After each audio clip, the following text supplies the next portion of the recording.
这边，这个，往左，走。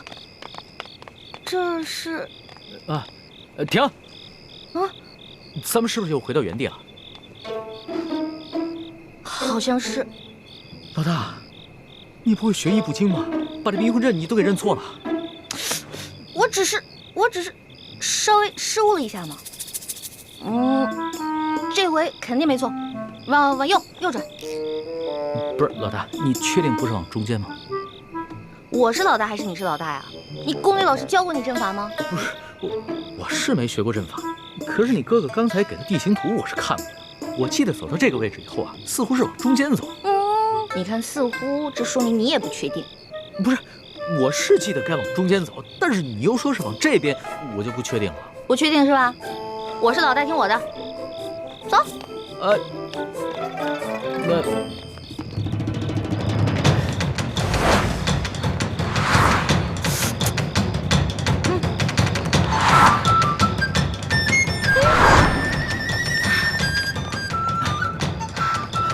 我确定，我们又回到原处了。我也确定这就是原处。不是，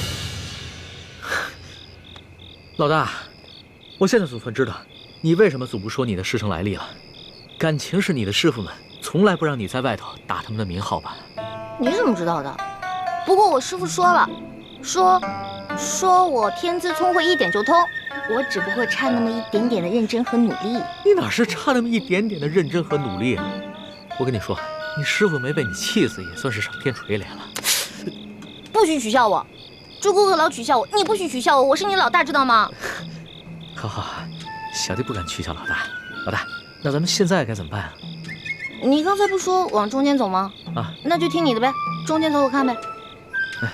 那走吧。你走。哎，你们谁呀？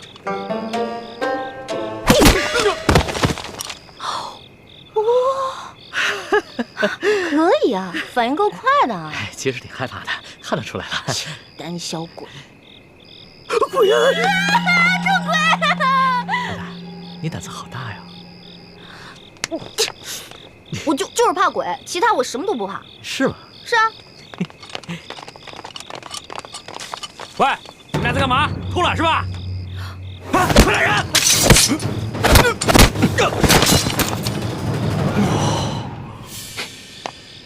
朱哥哥，还好你来救我们了。我看你们迟不来，我就知道你一定又犯糊涂了。前面挡路狗已经被我解决了，离他们换班还有半个时辰，抓紧时间。我来。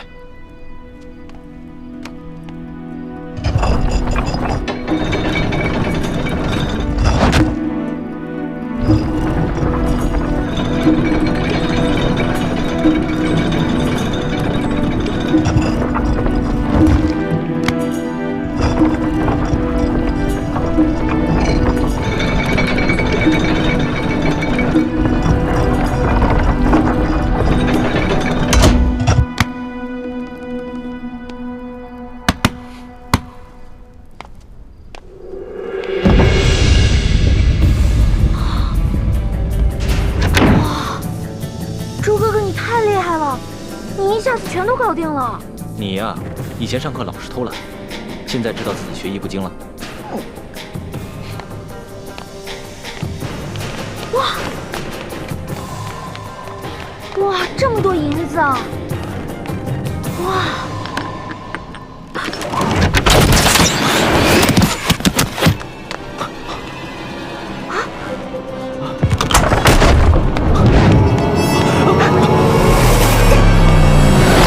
罗小弟，你没事吧？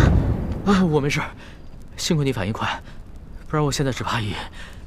朱哥哥，对不起，刚刚都是我大意了。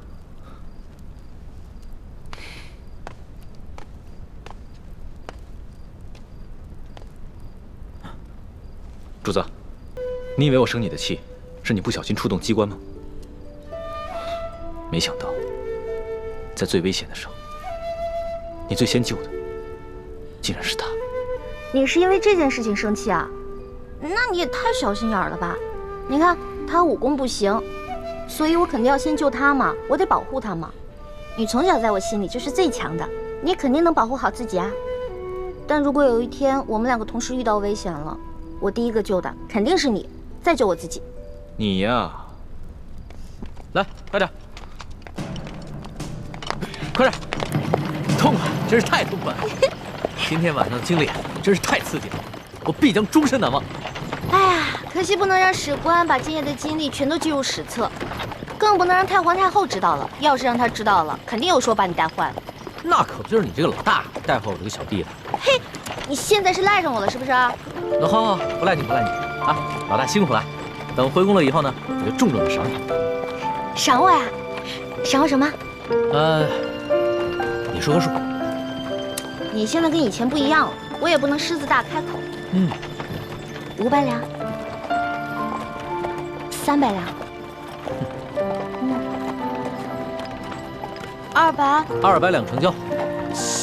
你越来越小气了，你不会赖账吧？我发誓，绝不赖账。我以我本人做担保。我要是赖账的话，到时候我就把我这个人赏给你。哎，算了吧，你一次用膳就要吃上上百道菜，我可养不起你。如果你要赖账的话，我自认倒霉呗。李太医啊，今天晚上真是辛苦你了。我真是没想到，身边还有你这样一个全才，不仅医术好，武功好，还懂得机关阵法，懂谋略。让你做一个太医啊，实在是太委屈了。等回了宫以后，我一定好好提拔你。主子，其实今夜此次行动能如此顺利，并非臣有多厉害，而是臣的运气好。事先得到了裘贵庄园的机关地形图和卫队巡逻表。你能得到如此机密的东西，是裘贵身边有人给你做内应？是。看来真是得道者多助，失道者寡助啊！我一定要做一个有道的天子，不能做一个无道的昏君。龙小弟，我相信你。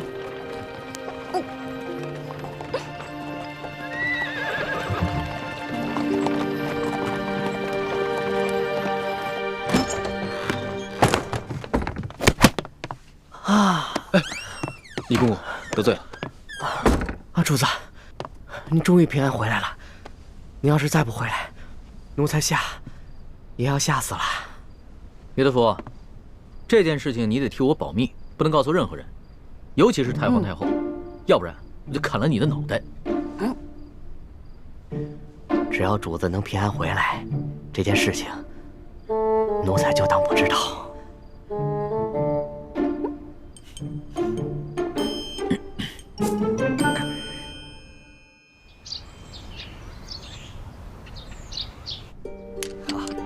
艾老板真是一个爽快之人，真是又财大气粗啊！哎，这项也没问题，对，我没错。艾老板大手好。老爷，银子都验过了，都是成色十足的官银。好，艾老板，真是诚信之人呐！我们商会已经准备好了1000担粮食，就在码头仓库里。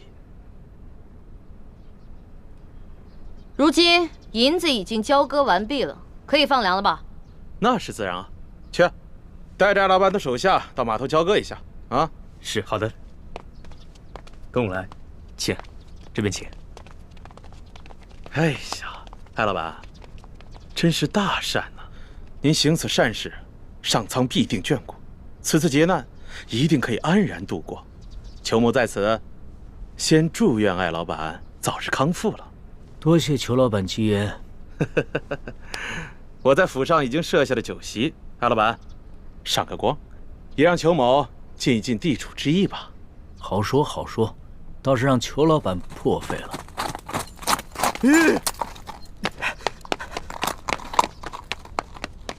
老爷，不好了，老爷，老爷，不好了，老爷！慌什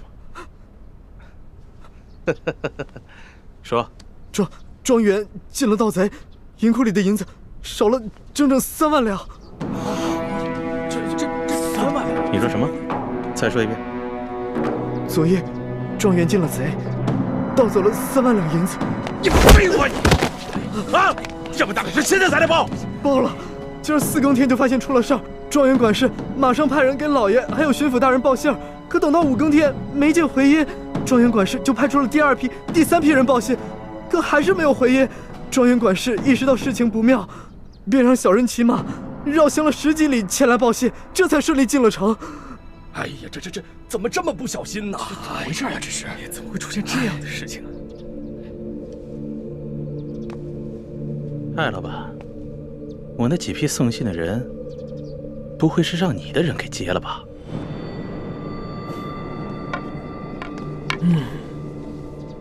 你说呢？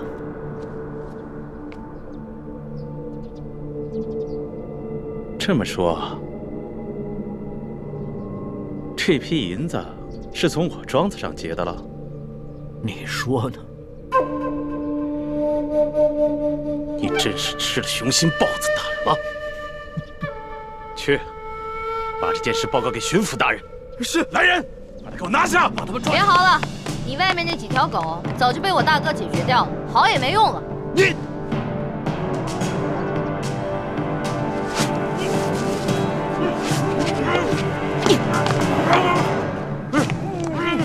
爷爷，咱们不能把银子都给他们留下来。把银子全都抬出去，交给李护卫发放给灾民。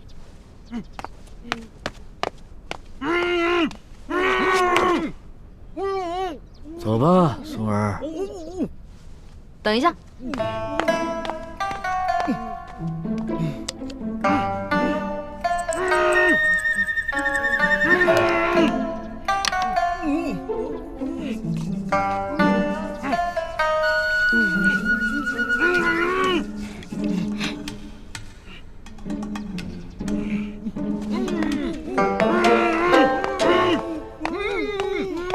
爷爷，我想了想，应该在这几个禽兽不如的东西脸上留点墨宝，也相当于给刘德昭那个狗官下了战书了。意下如何？这倒挺有趣儿的。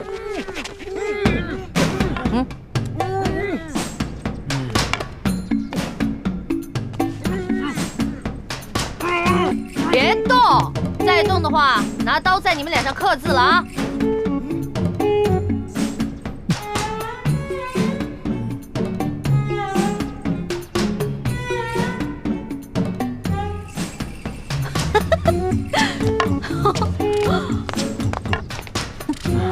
这边再写一个字啊，都给我老老实实待着。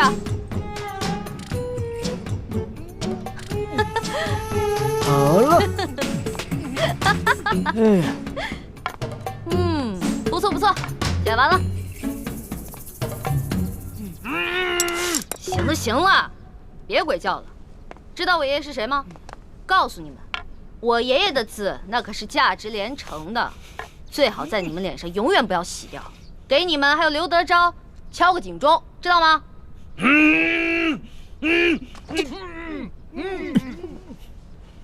走吧，松儿。走吧，爷爷。慢点啊，爷爷。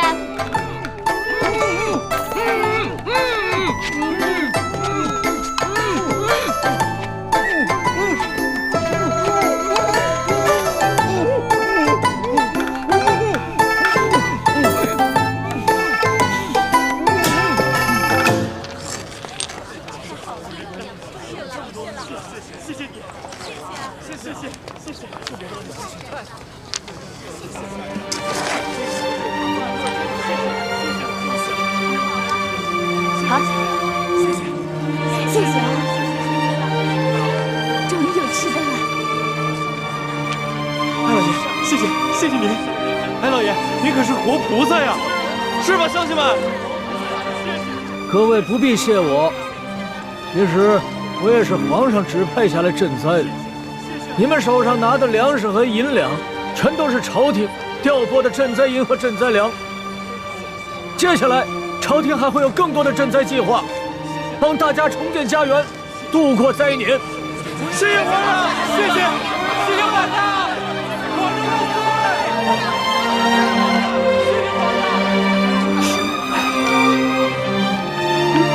朱哥哥，灾民们暂时得救了，你怎么不高兴啊？灾民得救，我自然是高兴。可如此一来，却是在帮康熙和大清朝廷收买民心了。大人，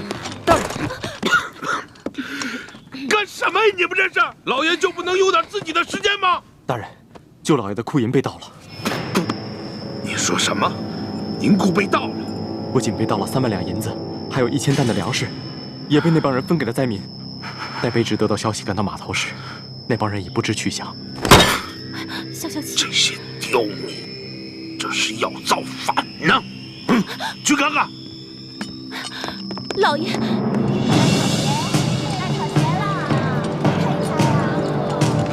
闪开！闪开！老爷，老爷，老爷！哎呀！你慌什么？老爷好着呢，小心你肚子里的孩子。慢慢说。棍儿和那几个商人被人给绑了。啊？看看去。走。轻点，棍儿啊！你知道轻点。棍儿啊，这是哪伤着了？怎么不起来？这脸怎么了？啊，哪个不要命的干的？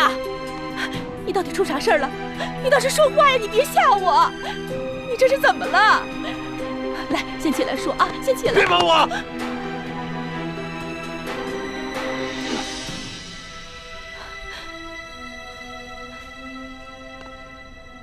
棍儿啊，怎么回事？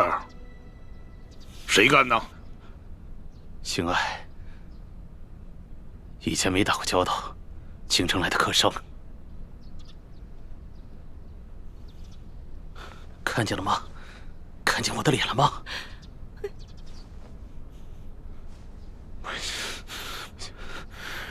让我抓到他！我扒了他的皮！刘德昭，这事儿你必须得给他做主。你看看他这脸弄成这样，他怎么见人？他怎么活呀？你什么时候受过这样的委屈？什么时候被人这样欺负过？我跟你说，这事你要是不给他做主，我跟你说，以后你就甭想那个主子都没有。好了，成何体统啊！有事回家说去。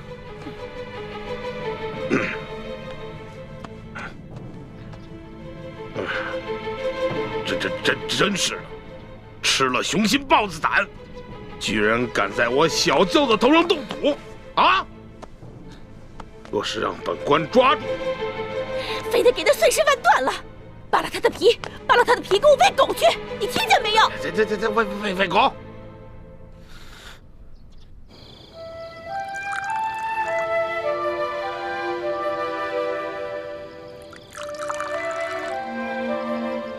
娄小弟，这杯酒我敬你，谢谢你为了老百姓，肯跟我们一起铤而走险。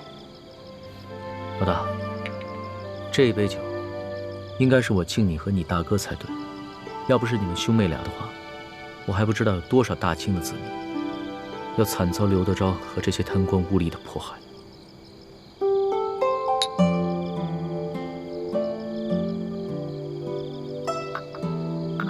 我现在一想到刘德昭跟裘贵那副嘴脸，肯定十分狼狈，我就觉得特别好笑。可是我笑不出来。这次出巡以来，我见到了太多平常在宫里连想都不敢想的事情。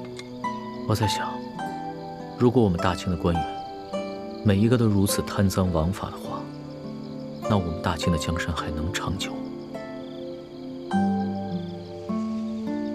看到那些灾民收到一点点赈济的银两，就3呼万岁。说实话，我很震撼，也很惭愧。我们大清的百姓是多么的善良，对官府的要求是多么的低微，而我们这些身居高位的人是多么的失职。龙小弟，为了刚才你说的这番话，我再敬你一杯。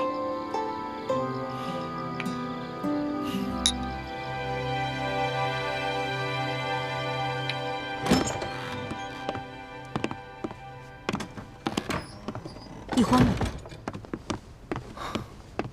康熙心情大好，拉着奕欢陪他喝酒。他们现在正在院中，饮酒赏月呢。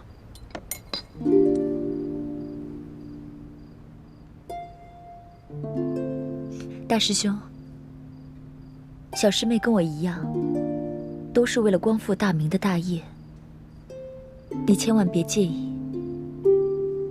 我知道，我会克制我自己的。太子，其实这次的行动我是一直不同意的，但是你却一意孤行。一来你们出生入死，倒是帮康熙收买了民心；二来你在康熙面前暴露的太多了。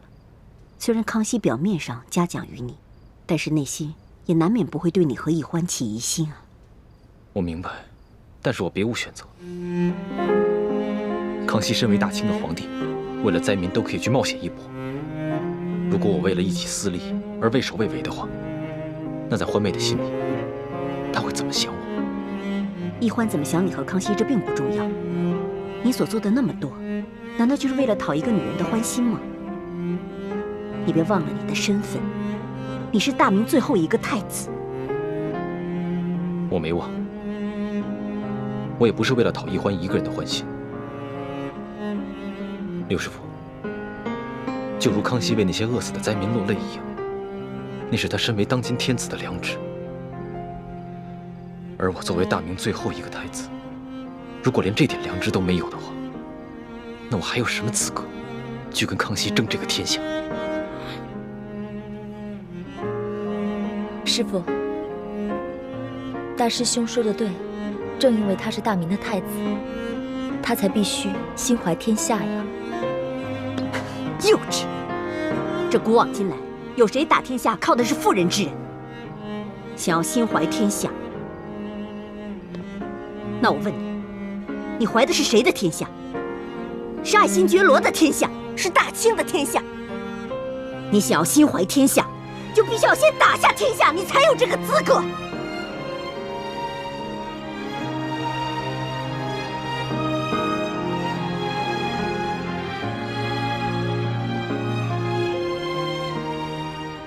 六师傅说的是，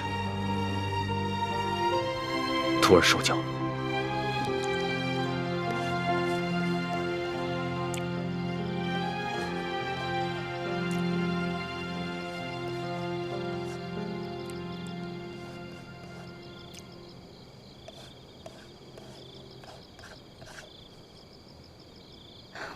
龙小弟，你可认得此字？这不就是龙字吗？那你可知此字何意？老大，你是要考小弟的学识吗？那小弟可能会比老大你强上那么一点点。这龙字啊，本意是指能带来雨水的神物，在此呢，则既指春天的雷雨。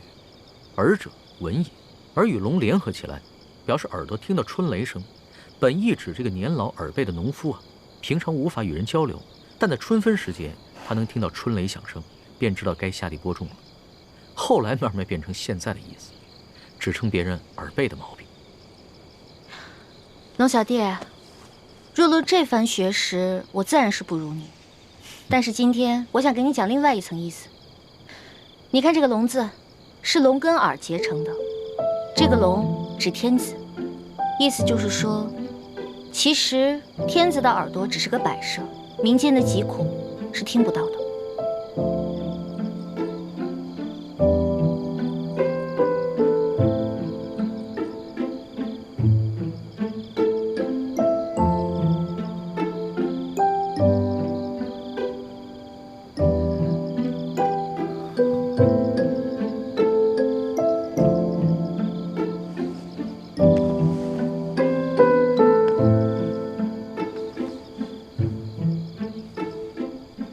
多谢老大指点，对小弟来说，犹如醍醐灌顶，顿生觉悟。此次出巡以来，我这双耳朵总算是打开了。等我回了宫以后，再也不会让我这双耳朵变成白纱。龙小弟，一言为定。为了你这句话啊，我再敬你一杯。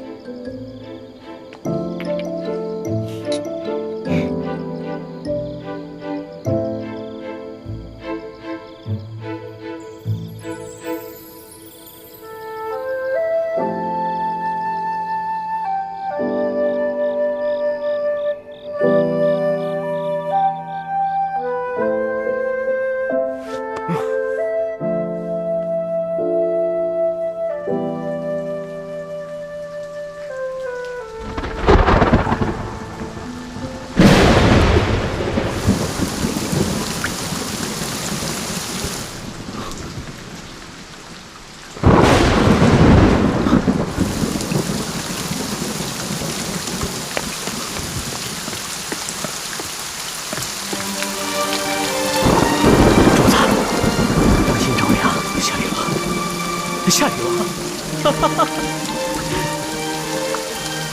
最近雨势还挺大。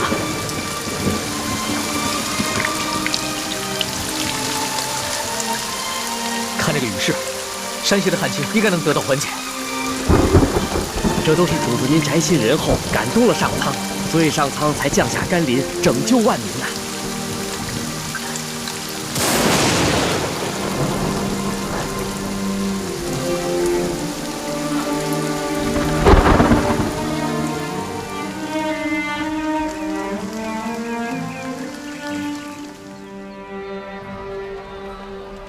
想不到这场雨一下就是3天，真是一场及时雨啊，缓解了山区的旱情。这场雨虽然缓解了旱情，但是错过了播种的季节，灾民们仍然需要救济。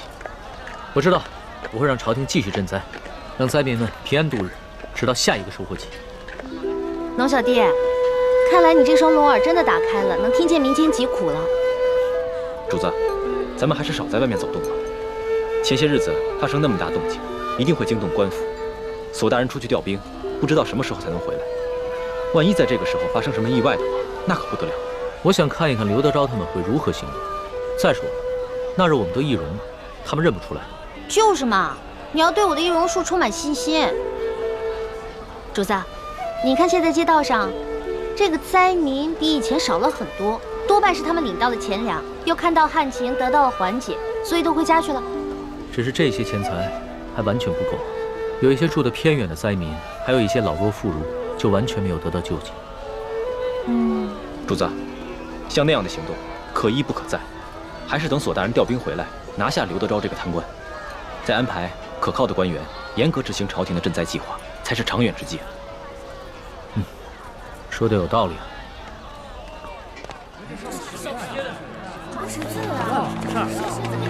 我跟你们说，听说前些天有人在码头上给灾民们分粮分银。哎，龙小弟，咱们都成了官府通缉的江洋大盗了。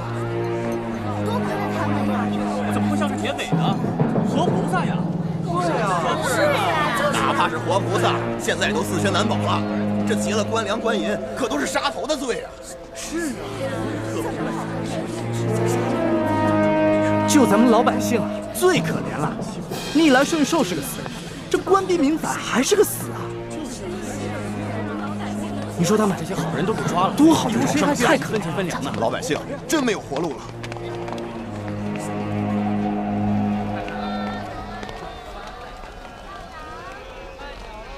待我回宫之后，一定要将刑部那些盗案发回重审，只有那些真正打家劫舍的盗案，才判死罪，而那些被无良贪官逼得走投无路的囚徒，全部从轻发落。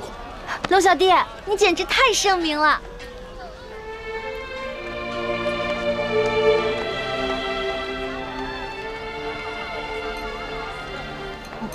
怎么了？他不过是随口一说，你还当真了？你就这么容易被他感动了？你不信他说的吗？我觉得这次来山西对他感触挺深的，他刚才说的都是真心话。只怕他的真心不过是一时头脑发热。你别看他现在义愤填膺，对官逼民反的百姓充满了同情，但只要回到了紫禁城，他的心境和立场立马就不一样了。到那个时候，他最先考虑的是如何维护朝廷的权威和自己的龙椅，而不是百姓的疾苦。朱哥哥，你这么一说，我心里怎么那么失落跟害怕呀？环梅，我知道你对康熙充满了幻想，但将来你就会慢慢明白，他绝对不可能是你想象中的那个样子。让开，让开！官爷，求你再仔细看看这画像，和老朽只是略有几分相似。闪开，闪开，闪开！这3个人看上去跟老实巴交的，哪有胆量去劫官粮官银啊？就是啊，看他那个小身板，个个瘦的跟皮包骨头似的，就算有那个贼胆，也没那个能耐呀。行，这3位活菩萨神龙见首不见尾，给灾民发放完钱粮之后就消失得无影无踪，肯定是有来历的高人啊！就这帮饭桶，只知道欺压老百姓，他们哪有本事去抓人呢？就是啊。还不是只能找几只替罪羊上去交差呀？可是这3个人只是跟通缉的要犯长得有点像，当官的无凭无据的能随便判人死刑啊？要证据还不简单吗？这帮官老爷哪个不是无中生有、栽赃陷害的能手啊？这可是死罪，这犯人不认罪，当官的他也能硬判啊。嗨，只要进了公堂，还由不得你不认罪啊！三步之下，何共不可？对，到了秋后，3颗人头落地，这案子就了结了，关老爷又可以高枕无忧了。走，咱们去看看，看看巡抚大人看看去，看看去。对，走。龙小弟，怎么办啊？他们不会真把无辜的百姓屈打成招吧？咱们也跟上看看去。也不知道要怎么审啊！来，咱们过去看看。走，快点！跪下！让开！主子，现在怎么办？临出来之前，为了预防万一，我把那道圣旨带了，要不然以钦差的身份进去问一下。不急，咱们先看看这个刘德昭怎么办这个胡乱。这也不让我们进呐！走。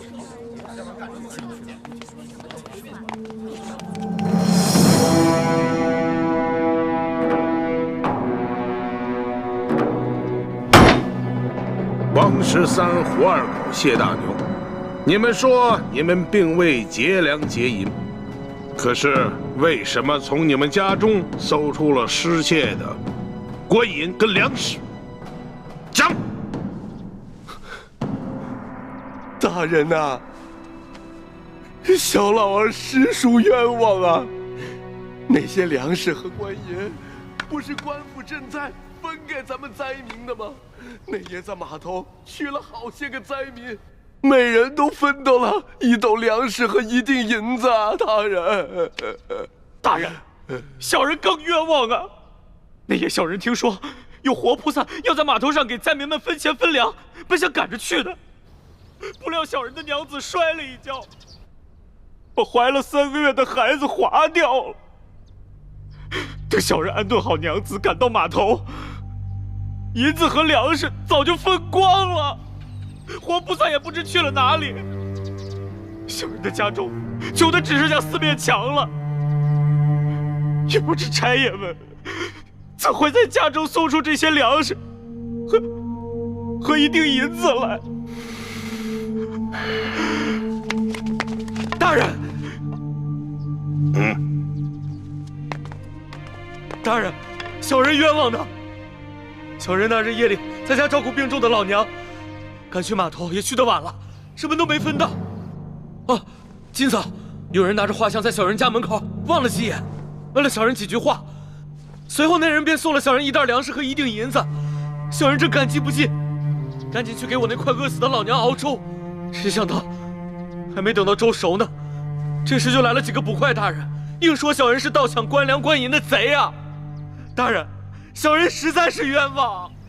我算看出来了，他们是拿着画像对比，看谁长得像就抓起来栽赃。小人冤枉，大人！大人要明察啊！大人明察！大胆的刁民，你们竟敢诬陷本府的公差！来啊，传证人！带证人！这架势，我看着都害怕，何况寻常老百姓呢？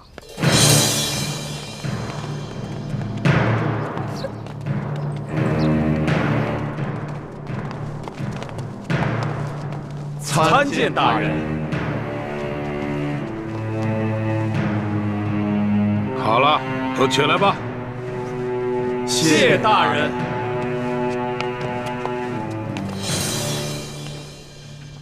主子，他们脸上那些墨汁啊，是我之前加过药的。要是想洗掉的话，除非搓掉1层脸皮，不然的话1个月都别想洗掉。这些梁上丝毫没有吸取教训，脸上的字还在，却又在陷害无辜百姓了。他们竟然如此不知悔改，将来我便命人将这些字刺在他们脸上，除非他们撕掉脸皮，要不然一辈子都洗不掉。真的？那就太痛快了，这就叫做恶人自有恶人磨。你什么意思啊？我也是恶人。我不是那个意思，我的意思是说，古往今来哪个皇帝不杀人啊？一句话不就血流成河吗？难道不是最大的恶人？环美，就算主子说了，在宫外可以畅所欲言，但你也不能不知轻重，胡乱说话。我知道，龙小弟嘛，宰相肚里能撑船啊，更何况你是皇上，所以你肚里可以撑100只、1000只，可以撑上万只啊，所以你肯定不会跟小女子计较的，对不对？哎，行了，别说那么吵，我都听不清公堂上的动静了。哦，你们几个证人，认一认前面这3个，他们可是那日打劫你们的匪徒。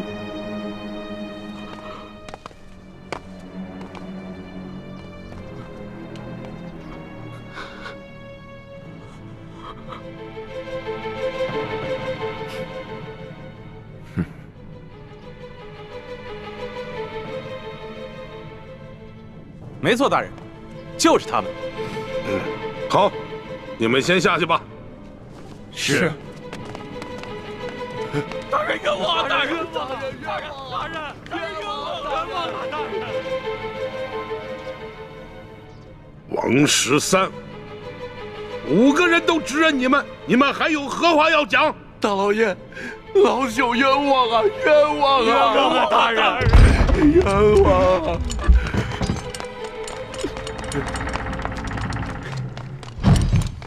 大人，这是我等从那3人家中搜出的迷药。这些迷药和米道府中守卫的那些完全一样。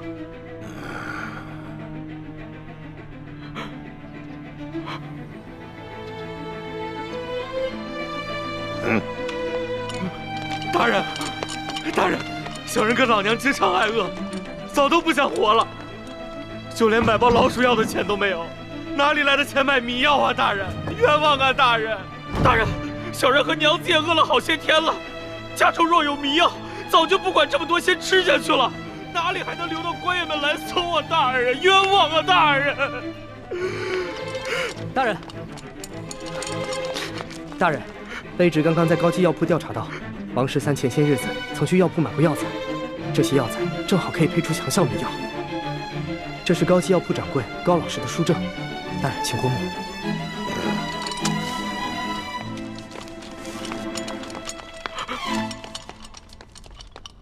哎呀，谢大牛、胡二狗，你2人没钱买迷药，那这药一定是王13配好后送给你2人的，对吧？冤枉啊，大人！冤枉啊，大人！小人根本就不认识什么王13啊，大人！是啊，小人到现在都不知道您说的王13是谁啊，大人！冤枉啊，大人！大人，冤枉啊，大人！老爷，小老儿前些时日确实到高级药铺买过药，只是想配一些迷药药兔子，怎敢拿这些药去药人呢？大老爷，更不曾把这些药分给2个不认识的人呢，大老爷。真没想到，他们连相关的伪证都做好了，看这手法，简直是轻车熟路。看来他们早就商量好了，如果找不到我们3个，就要拿这3个无辜的百姓顶罪。你们这些个刁民啊，人证物证俱在，还敢抵赖？冤枉啊，大人！冤枉！还不赶紧给我速速的招来！你们是如何勾结江洋大盗，盗取府库官银的？大人，小民冤枉啊！明察呀，大人！一群刁民，刁民！事到如今还敢喊冤？好，来人呐，每人重打30大板！大人，看你们还敢嘴硬！打死冤枉啊，大人！冤枉啊，大人！冤枉啊，大人！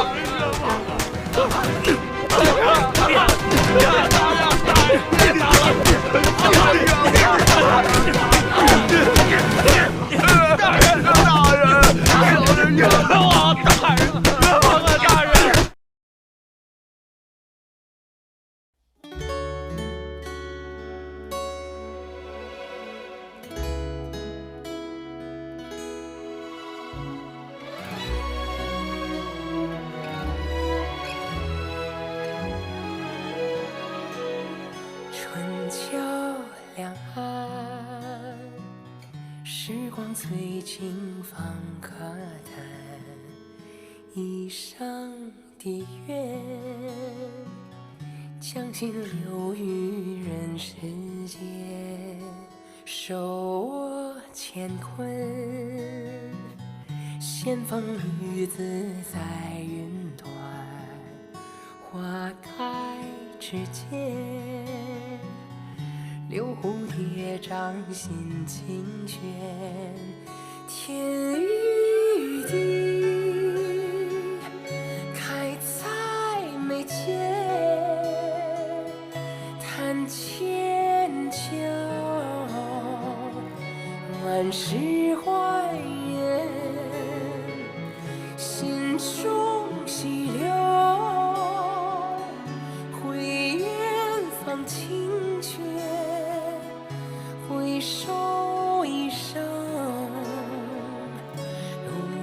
圆满。天与地开在眉间，谈千秋，万事还原，书几许情愁，望月凭栏，星辰如梦，心缱绻。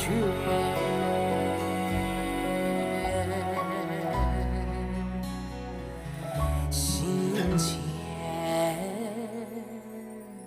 缱绻。